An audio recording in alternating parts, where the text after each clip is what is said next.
Hey guys, welcome back. Let's take a precursory glance at Luke chapter 2.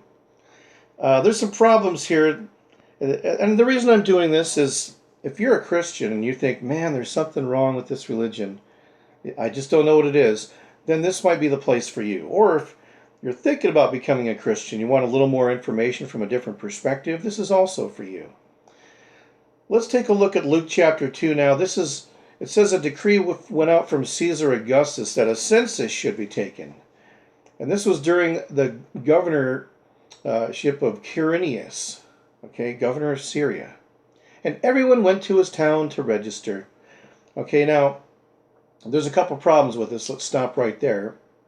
First of all, in Matthew's story, they have Jesus being born, and then Herod wanting to kill him, and they quickly take the baby and rush to Egypt, and they stay there until after Herod is dead. Okay, because he wants to kill all the children that are under 2 years old. Remember that? The first big problem with Luke chapter 2 is that it says that everyone went to his town to register.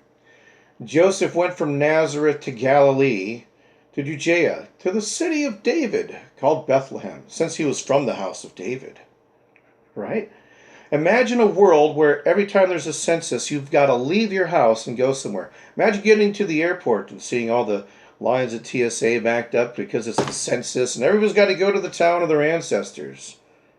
What utter nonsense. Never happened. It never happened. It's a fairy tale. And then it said that shepherds were in fields nearby, and then an angel of the Lord came by them and told them a bunch of stuff. Don't be afraid. Good news, joy, city of David, a Savior has been born to you. Wouldn't you just be standing there going, yeah, I got to get back to work, man. Now let's look at verse 21 here in Luke chapter 2. It says, when 8 days until the circumcision had passed, he was named Jesus. Okay, so he's already been there for 8 days. He didn't flee to Egypt, and he gets circumcised. And then next it says, when the time of purification according to the law of Moses was complete, they brought him to Jerusalem to present him to the Lord. Okay, so Herod, if he was alive and looking for all the babies to kill under age 2, and he wants to kill baby Jesus, don't you think he would be like, why don't we put a guard at the temple and look for, Jesus? So according to the story, you've got this King Herod that's looking to kill Jesus, but yet they're sticking around town for a whole month, right? And Matthew says they went to Egypt. Not only that, King Herod died in 4 BC. And Quirinius was like 10 years later in like 6 AD in the 1st century. So the story just doesn't add up. And if you want to waste the rest of your life looking at websites that'll try to explain to you how he could be in Africa and at the temple at the same time, more power to you. Now, here's the other unbelievable aspect of Luke chapter 2 is when Jesus is like 14 years old and they go to the temple for the feast. And then they stay there and then they go home. Anyways, his parents leave without him. And they take off back home. And a day goes by and they're like, hey, where's Jesus? Oh, I don't know, he'll be all right. And then he doesn't come back, so they go back looking for him. They have to go back and find Jesus. Now, we know that Jesus could have just beamed himself back because he can do that. He can go through walls and doors and get away from people trying to get him and stuff like that, according to the story. And then when his parents see him in the temple, like talking to the rabbis, they're like, oh, what have you done to us? And then saying, oh, I'm sorry, Mom, I should have told you that I had to stay in the temple. Jesus is like, why are you looking for me, Ma? Didn't I tell you? Didn't you know I had to be in my father's house? What a disrespectful, snot-nosed brat. I would have got smacked talking to my parents like that. But anyways, verse 50 says, but they didn't understand the statement that he was making to them. So even his own parents don't understand his drivel. They think he's crazy. In Mark's gospel, everything that Jesus says to people, they're like, huh? Right? only decades later when they write this garbage do that suddenly people know what it meant. And now let's look at Luke chapter 3. It starts off by saying in the 15th year of the reign of Tiberius Caesar.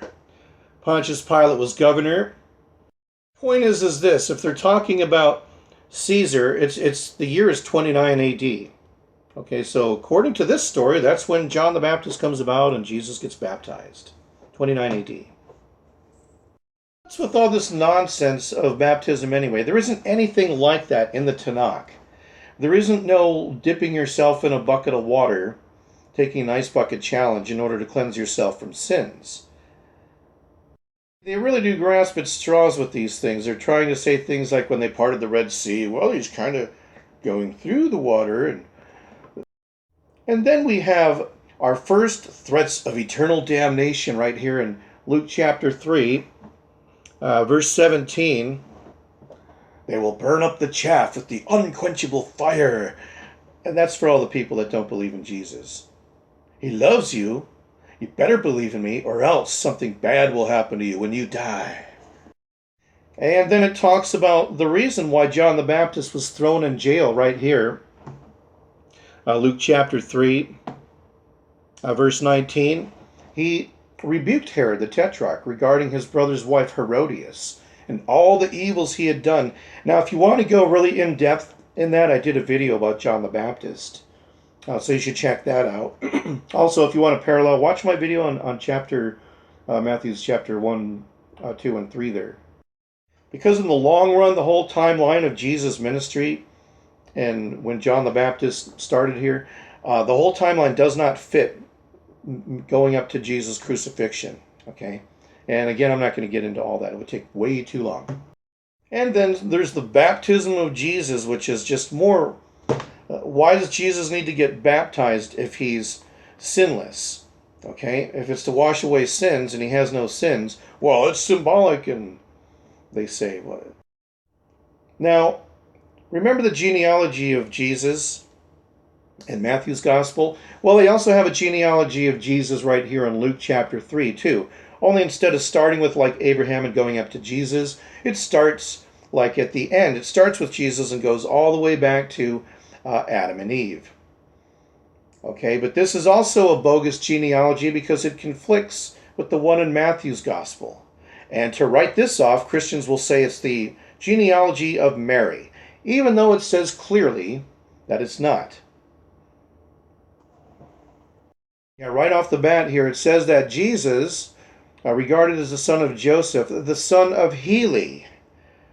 So that's not what it says in Matthew chapter 1 there. So right away they get busy saying, well, this is gonna be Mary's lineage, but it doesn't say that. It says right there the son of Joseph.